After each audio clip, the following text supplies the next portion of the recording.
Monsieur Jean-Jacques Ndomba, bonjour. Bonjour. Bonjour, ravi de vous rencontrer aujourd'hui. Merci beaucoup. Vous avez laissé des grands souvenirs au public de Gerland lors de votre passage à l'OL entre 85 et 88. Alors que devenez-vous et qu'est-ce que vous avez fait de votre après-carrière? Merci de me poser la question. Pour moi, c'est un plaisir d'abord de vous rencontrer puisque vous me dites que vous avez fait l'époque et tout de notre génération quand on a joué. Moi, je vous ai vu jouer en Division 2. Ça me va droit au cœur et je suis sensible à ça. Alors, et votre après-carrière, donc aujourd'hui, que devenez-vous et que faites-vous? Donc, on peut le dire, vous avez 63 ans? Bien, 63 ans, d'accord. Je suis né le 12 janvier. Voilà, c'est tout récent. C'est tout récent. Alors, que devenez-vous aujourd'hui? Aujourd'hui, je suis à cheval entre le Congo et Lyon.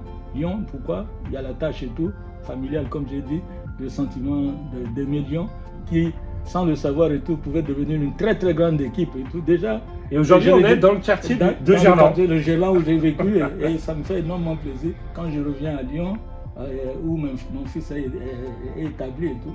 Je ne manque pas. Et les dirigeants de Gerland, qui sont une équipe de division 2.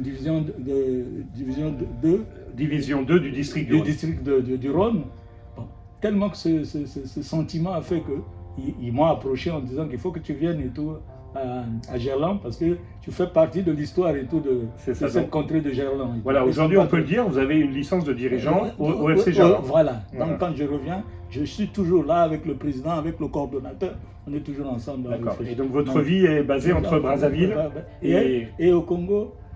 Tout dernièrement, j'ai participé à la lutte de la présidence de la fédération parce que je suis le président de tous les anciens joueurs professionnels, enfin les anciens footballeurs et tout du Congo. C'est moi le président. Donc on a une plateforme et tout depuis l'Europe et tout. Quand je viens, vous voyez un peu. Donc je suis toujours dans le milieu sportif et tout. Et ça me fait plaisir quand je reviens. Dans ma ville. Avec une académie apparemment. Avec une académie. Parlez-nous de votre académie. Vous avez établi une académie, Jean-Jacques Ndomba, le géomètre. On va y revenir sur le surnom. On va y revenir après.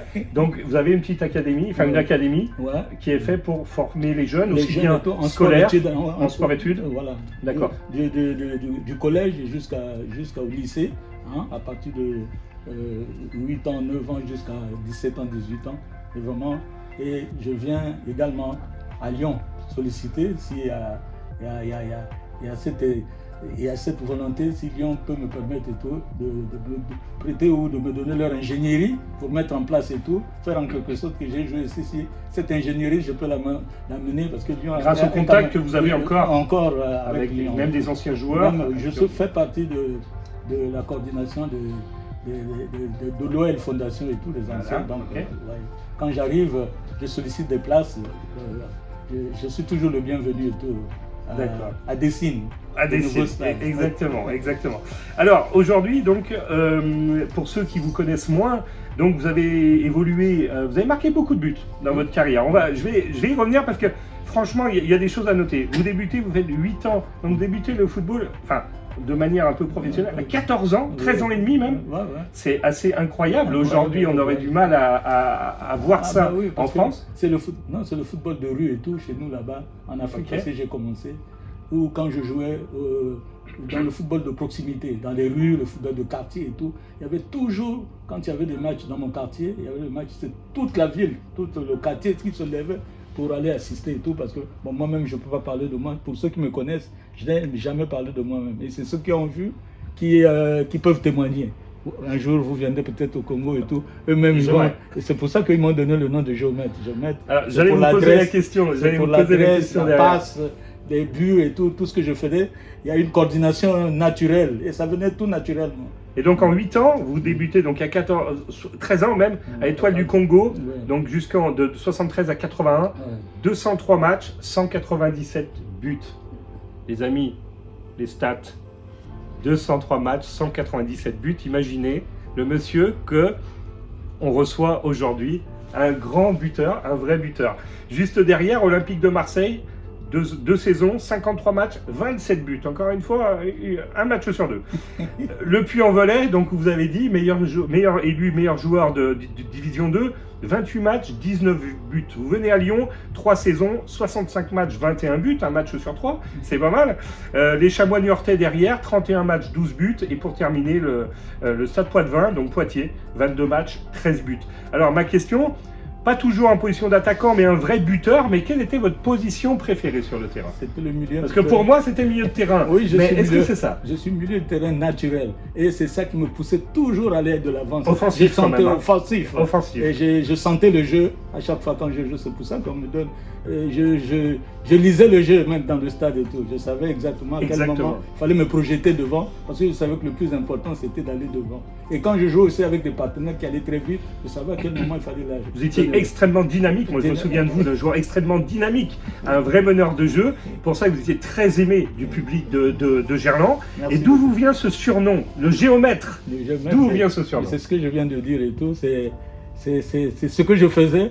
Les gens, quand je faisais, par exemple, je donnais une passe et tout, les gens ne pouvaient pas millimétrer, les gens ne s'imaginaient pas comment il a pu faire ça et tout. Et ça venait, c'est tout naturel. Ouais, c'est ça. Ouais. Un vrai buteur, enfin, un vrai numéro 10 buteur. Et aujourd'hui, les amis, hein, on parle beaucoup de stats. Je pense qu'il y a pas mal de milieux de terrain. Et même d'attaquants de l'Olympique Lyonnais aujourd'hui qui aimeraient bien avoir ce genre de, ce genre de statistiques. Vous étiez donc à l'OL. Votre dernière saison, elle est marquée par l'arrivée d'un président qui s'appelle Jean-Michel Aulas, qui remplace donc Charles Miguerian, qui a su vous séduire pour venir à l'Olympique Lyonnais. Mais vous avez été donc là, la première saison de Jean-Michel Aulas, qui arrive en cours de saison au poste de président. Est-ce que déjà, qu'est-ce que vous retenez, Jean-Michel Aulas, quand il arrive? Est-ce que déjà il vous a marqué par certaines attitudes? Vous sentiez quelqu'un d'ambitieux? Qu'est-ce que vous retenez de Jean-Michel Aulas? Quand il est arrivé, il nous a tenu un langage en disant « Je viens ». Mais tous ensemble, et tout, on va aller de l'avant. Et ce qui a été très marquant, c'est le fait et tout qu'il arrive et en nous amenant le sponsor Lyon, ville européenne. Ville européenne, vous imaginez? On est en deuxième ville. Et voilà, ça a marqué. Je dis, avec un écran géant qui arrive dans le virage sud. Dans le virage sud, je dis, mais qu'est-ce que c'est ce président? Qu'est-ce qu'il vient nous apporter et tout? Et voilà, c'est parti de là. Visionnaire. Visionnaire, voilà. C'est même le mot, hein, président visionnaire. Ouais, c'est exactement ça. Alors, vous arrivez du Puy, donc élu meilleur joueur de Division 2, dans un Olympique Lyonnais qui luttait chaque année pour retrouver la Division 1, souvent battu au barrage. Ouais. Mais qu'est-ce qui vous a motivé à rejoindre l'Olympique Lyonnais? Vous parliez tout à l'heure d'un attachement avec Charles Miguerian, le président qui a su vous séduire. Est-ce que c'est autre chose? Comment vous voyez, alors que vous êtes meilleur joueur de Division 2 au Puy, comment vous voyez à l'époque l'Olympique Lyonnais? Aujourd'hui, on le voit comme un club qui a fait ses preuves, même si aujourd'hui c'est un peu plus délicat. Mais à l'époque, Lyon était quand même un club de Division 2 qui perdait chaque année souvent au barrage pour monter. Mais comment vous, à l'époque, vous voyez l'OL et pourquoi vous venez rejoindre l'Olympique Lyonnais? Je venais rejoindre l'Olympique Lyonnais parce que j'ai été sollicité, comme je disais, par Montpellier. Quand il y a eu, paix à son âme et tout, le défunt président Loulou Nicolin, qui m'a sollicité avec l'entraîneur, son ami Michel Mézi et tout. Normalement, j'ai pensé venir. Mais c'est le fait de cet esprit familial que le président Miguerian est venu jusqu'à chez moi, à la maison. Pendant qu'il y avait le championnat, il m'a amené jusqu'ici et tout. Ça fait que je suis toujours attaché, c'est un sentiment d'attachement que j'avais vis-à-vis de Miguel.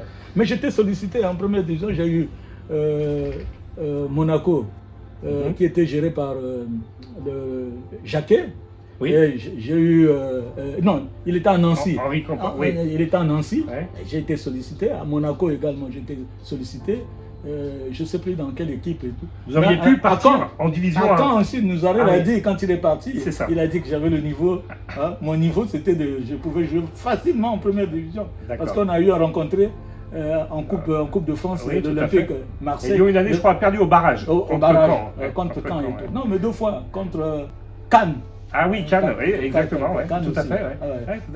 Donc vous imaginez, en cette période, c'est cette façon de dire que j'étais sollicité même quand. Mais quand nous allions partir, tout le monde savait que je pouvais jouer en première division sans problème, puisque je marque des buts et tout, ou une division intermédiaire qui était assez difficile, donc je pouvais. Mais le fait, je vous ai dit comment je suis parti, par exemple, de Lyon et tout, quand le coach est venu, il m'a dit ouais, mais tu auras la concurrence et tout. Bon, moi j'ai été sollicité. Sinon, j'ai eu un attachement vis-à-vis du président, surtout le président Olas, qui m'aimait bien. Il m'appelait dans son bureau, Jean-Jacques, comment ça va et tout. Très attaché. Et c'est ça aussi, cet esprit familial. Ok. Donc c'est ça qui vous a motivé à rejoindre l'Olympique Lyonnais. Mais à l'époque, donc c'est donc la division 2. Est-ce que vous vous doutiez quelque part par rapport peut-être à l'arrivée aussi de Jean-Michel Aulas, un président un peu visionnaire, ambitieux, mais que l'OL pouvait être 7 fois champion de France par la suite, jouer 25 ans de suite en Coupe d'Europe? Personne ne pouvait voir ça avant. Comme je dis, c'est un visionnaire. Mais moi, j'aurais pu participer parce qu'il tenait à ce qu'il me l'a dit. Il tenait à ce que moi je reste et tout. Mais bon, après, je suis parti. Voilà. Mais moi, personne ne pouvait s'imaginer. Personne ne pouvait. Mais je me suis dit, quand il est arrivé et tout, avec beaucoup d'idées, beaucoup de moyens, et c'est là où Lacombe est arrivé en tant que directeur sportif et tout. Et on a discuté, même pour le Lacombe et tout, il fallait que je reste. Donc tout ça là, ça fait que déjà l'équipe commençait à prendre une ampleur et tout, telle que je ne suis pas surpris du fait qu'il soit 7 fois champion. Pour votre anecdote et tout, je vous dis, il y a même une association et tout de Lyon dans mon pays et tout, parce que à cause de tout ça là, parce que là-bas ils sont attachés à l'Olympique Lyonnais. C'est pour ça que je veux. Il y a un vrai groupe de supporters à Brazzaville. À Brazzaville, où quand l'Olympique Lyonnais joue et tout, les gens sont dans les maillots, ils font des paris. Non, vous voyez un peu cet appartement. Ça, c'est la trace que vous avez laissée. Et tout, trace congolaise à Lyon. À Lyon, voilà. C'est très bien. C'est très intéressant à savoir pour le jeune public, effectivement. Quand vous jouiez à Lyon, donc, vous avez évolué donc 3 saisons avec des joueurs très talentueux qui arrivaient, des jeunes, Bruno Genesio, Rémi Garde, etc. Il y avait des très bons joueurs autour de vous. Je pense à René Bocky, Laurent Fournier, Franck Durix, Eugène Cabongo, des super joueurs, des bons gardiens, Slobodan Topalovic. Et le Masson qui est arrivé pour votre dernière année. Bref, on pourra en citer plein, mais est-ce qu'il y en a un qui vous a le plus impressionné ou avec lequel sur le terrain vous aviez la meilleure entente? On avait une bonne coordination avec Laurent Fournier. Laurent Fournier, qui était un des joyaux à l'époque de la formation lyonnaise. Durix aussi n'était pas mal. Franck Durix, très fort. Très fort. Joël Fréchet, qui était avec vous au milieu de terrain. Souvent, on est en contact. En contact avec l'académie. Voilà, exactement. Moi, je me souviens de René Bocky, qui était le numéro 6, vous numéro 10. Il y avait une belle équipe. Donc pour vous, ça serait Laurent Fournier à cette époque-là. Il avait un peu plus de talent. La preuve en est, il est parti à Saint-Etienne. Et puis il a joué des finales de Coupe d'Europe. Avec ça veut dire que je ne me suis pas trompé avec Paris. Je ne me suis pas trompé de partenaire. Vous n'êtes pas trompé, effectivement. Et est-ce que c'est quelque part, qu'est-ce qui vous a retenu à Lyon? Est-ce que la vie lyonnaise, alors je pense que oui, vous en avez un petit peu parlé, la vie lyonnaise vous a plu? Gastronomique et tout, ça tout le monde le sait, une très très belle ville. Côté gastronomique? Oui, non, mais il y a tout ça, l'environnement, le tourisme et tout. Lyon, c'est une très très belle ville. Vraiment, je suis très attaché à cette ville. D'accord, ok, très bien. Vous avez principalement évolué donc en Division 2. Est-ce qu'il vous a manqué des fois quelque chose pour aller plus haut, ou est-ce que c'était un choix de votre part? Non, c'est un choix et tout, mais je vous dis, je marque les buts à chaque fois et tout. Après, le meilleur buteur, c'est moi. Donc, ça fait que je peux jouer n'importe où. Donc, je n'avais peur de rien, mais c'était les sollicitations, c'est l'attachement. Vous savez, je suis africain, je vais toujours quelque part. Il faut vraiment que je sois attaché à ça. Sinon, c'est le côté péculaire ou quoi, tout ça là, je ne voyais pas tout ça. D'accord, oui. Pas forcément attiré par des clubs de Division 1. D'accord, ok. Parce que vous avez fait des saisons où vous étiez le meilleur buteur en milieu de terrain, plus que des attaquants. Vous savez, Michel Platini à la Juventus, il faisait ça aussi. Il marquait plus de buts que les attaquants. C'est des belles références. Alors, quelque chose qui peut aussi étonner quand on voit votre parcours, rejoint l'équipe nationale en 1974, donc vous êtes né en 1960, donc le calcul est assez facile à faire. 14 ans. À 14 ans, vous rentrez en équipe nationale du Congo, participez à 3 Coupes d'Afrique des Nations, dont en 1974, donc dès que vous avez 14 ans. Racontez-nous comment c'est possible à 14 ans d'être en équipe nationale. Vous savez, l'Afrique et tout, c'est un pays où on découvre beaucoup de phénomènes. C'est pas comme ailleurs. C'est pas comme ailleurs. L'Afrique, c'est le berceau même des grands footballeurs. Tout jeune, nous on joue le football de proximité, on joue dans les rues et on nous prend sans aucune expérience. Et quand nous jouons, les grands clubs et tout, les mécènes, ils viennent nous chercher et tout. À 14 ans, dès qu'on m'a vu, sans même les bottines et tout, je ne savais même pas comment il fallait les porter et tout. On m'a mis mon premier club, qui est l'Étoile du Congo, est venu me chercher tout jeune. je fouillais même les matchs parce que je préférais jouer le football de proximité. Et quand je suis allé jouer le premier match contre une grande équipe et tout, en face de nous, qui est une grande équipe après l'Étoile du Congo, qui est Diable Noir, j'ai marqué 3 buts. Et les gens disent, mais finalement, on n'a jamais vu ça. Mais à l'aise, sans souci, à 14 ans. Ah. Et de là, directement, quand ils préparaient l'équipe, ils disaient, bon, tu viens avec nous, même si tu n'es pas titulaire, viens voir et tout. C'est ça qui a fait que je parce que au total, 53 sélections, 12 buts, donc de 74 à 92, donc une longue carrière. Mais quand on commence à 14 ans, oui, forcément, bien sûr. Il y a un long passage. Ils voient la longueur, mais ils ne savent pas à quel moment ils se disent, mais comment se fait-il? Parce que pour d'autres, quand je jouais et tout, ils ont dit, mais lui là, comment depuis là il n'arrête pas et tout, mais ils ne savent pas que j'ai commencé à 14 ans. À 14 ans, ouais. Voilà. Effectivement, ça nous a un petit peu étonnés, tout ça, mais voilà, on comprend mieux. On va parler d'un autre club, parler de l'Olympique de Marseille. Vous avez évolué à l'Olympique de Marseille 2 saisons, à l'époque des Minots, quand l'Olympique de Marseille était redescendu en Division 2. Est-ce que déjà c'était un club à une ambiance un peu particulière? Très particulière parce que du fait, vous savez, les Minots, c'est des originaux, c'est ceux qui sont même de Marseille, c'est la foi, c'est le cœur. C'est ça qui a redonné, la valeur et tout. Et tout le monde était derrière cette équipe et tout. Pour moi, c'est une chance et tout de venir tomber dans un club comme ça où c'était un club familial et tout. Tout le monde, on était porté par cette effervescence de Lyon. Vous savez que là-bas, le public et tout, il y avait des matchs où deux fois quand on perdait, pour sortir, c'était difficile. Donc c'est cet engouement, ça te pousse là-bas. Il y avait déjà un engouement, même en Division 2. Même en Division, mais quand vous jouez, on faisait des matchs records et tout quand on jouait contre Nice, qui était en Division 2, contre d'autres villes et tout, mais le stade était toujours plein à craquer. Pourquoi? Parce que c'est des enfants même de Marseille, les Minots. Tout à fait, les Minots. C'est resté. Dans Dimeco, dans Marc, comment on appelle l'attaquant, il a été même international, l'équipe Marc Libra. Hein? Non, pas Ibra, Marc Pascal. Ah, Marc Pascal, oui, d'accord.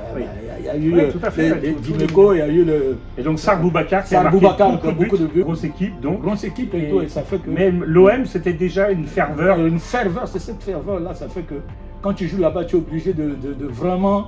C'est le public qui te porte comme à Lyon. Hein. Vous voyez, quand tu es mauvais à Lyon, on siffle et tout, tu es obligé d'être bon. Ça te pousse à te concentrer pour être bon. Bien sûr.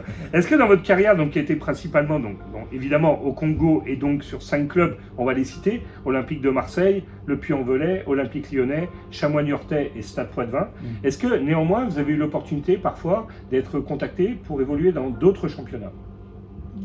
Bon, mais en ce moment, il y avait déjà des managers. C'était différent, il y avait moins d'agents. Moins d'agents et tout, il y avait moins d'agents. Même en Afrique et tout, le football africain n'était même pas suivi. Même quand il y a eu des Coupes d'Afrique et tout, pas comme maintenant. Parce que s'il y avait cette vision et tout. Est-ce que vous, à l'époque, vous auriez voulu découvrir, je ne sais pas, la Serie A italienne, le championnat allemand, espagnol? Il faut faire le reproche à mes parents, pourquoi je suis né.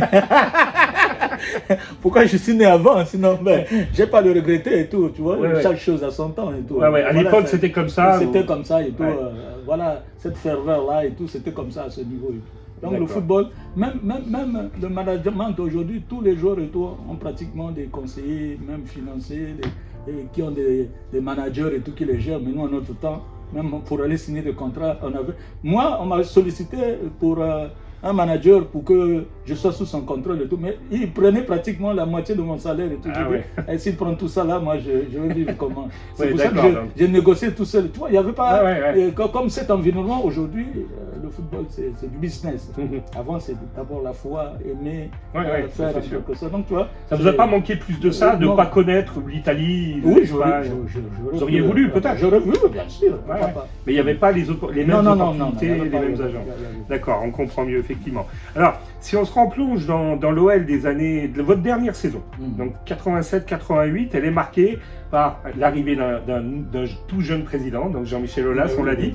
3 coachs différents, c'est cette année-là, hein, il a commencé fort. Ok. Mais qui va donner lieu à une nouvelle mise en place sportive où va arriver à la fin de cette année-là, donc Raymond Domenech et Bernard Lacombe qui vont prendre ça, qui vont prendre la direction sportive à leur charge. avec donc Jean-Michel Aulas aux manettes, et donc une remontée immédiate en Division 1, donc sur lequel vous ne participez pas parce que vous partez donc juste avant. Est-ce que c'est un regret pour vous, ou est-ce que simplement c'était la fin de l'aventure lyonnaise? Est-ce que l'OL a voulu vous retenir? Pourquoi vous partez au Chamois niortais? Au Chamois niortais parce qu'on m'a proposé plus que ce que j'avais à Lyon. D'accord. Ça c'est inévitable. Ouais. En plus de ça, quand Lyon est venu jouer leur match au Chamois niortais, quand il y a eu des notes et tout, j'étais le meilleur joueur même du match de Niort et tout.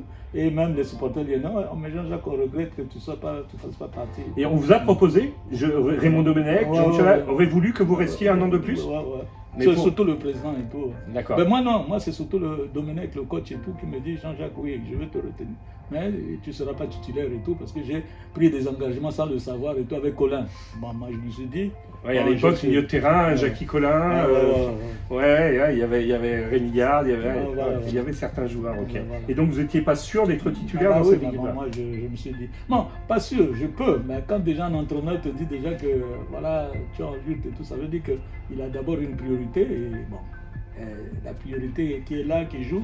Si la priorité ne te blesse pas, tu peux faire toute une saison sans jouer. Moi, je pense que votre talent, il était là. Vous auriez certainement... Bon, l'Olympique Lyonnais est monté. Ouais, bon, voilà. Mais cela dit, votre rapport, probablement... Moi, j'ai tenté 2 fois de faire monter. On a joué 2 barrages à la dernière minute, surtout à Montpellier et tout. On a fait un match extraordinaire.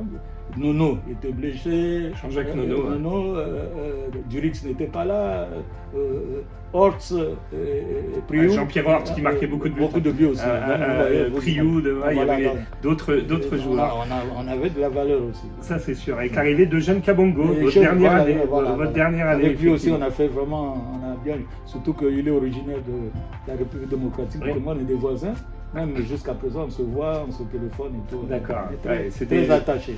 Et vous avez vraiment marqué, aussi bien lui que vous, vraiment marqué le public de Gerland, c'est évident. Est-ce que vous êtes encore en contact avec le club, avec l'Olympique Lyonnais? Souvent, quand j'arrive et tout, celui qui gère le musée, oui, tout à fait.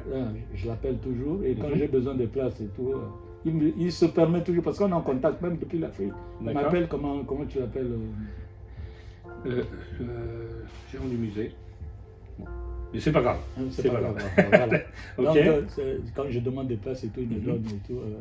Et vous êtes en contact également avec l'académie ou avec le club? L'académie avec Féchet. Joël Fréchet, donc avec qui vous étiez partenaire. Partenaire et tout. Okay. Donc on est vraiment très liés.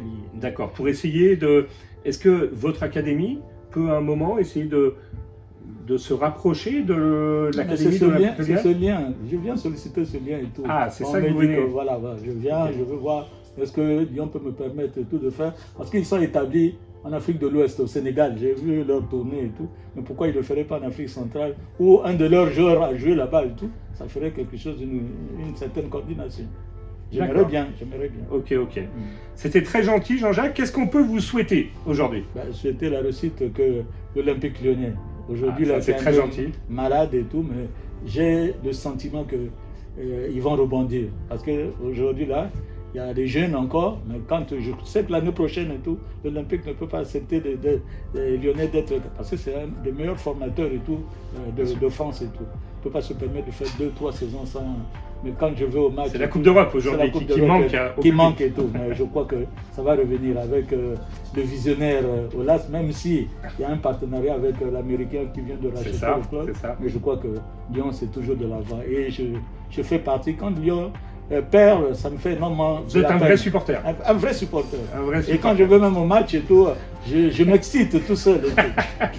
C'est très bien. Et qu'est-ce qu'on peut vous souhaiter à titre personnel? À titre personnel et tout. D'abord, bonne santé. La santé. Et la santé, c'est. La réussite dans votre académie? Dans mon académie, et puis voilà. Eh bien, très bien. Bon, en tout cas, Lyon, je souhaite que Lyon vraiment retrouve l'Europe cette année. Et à travers la Coupe de France et puis la gagne. On espère. Le prochain tour, c'est contre Grenoble. On verra bien. Merci en tout cas, c'était un vrai plaisir, monsieur Ndomba, Jean-Jacques. Et on va prendre je vais copier le speaker. le speaker de Gerland. Numéro 10, Jean-Jacques Ndomba. Voilà, il était là. Merci beaucoup. Merci à vous. Merci beaucoup.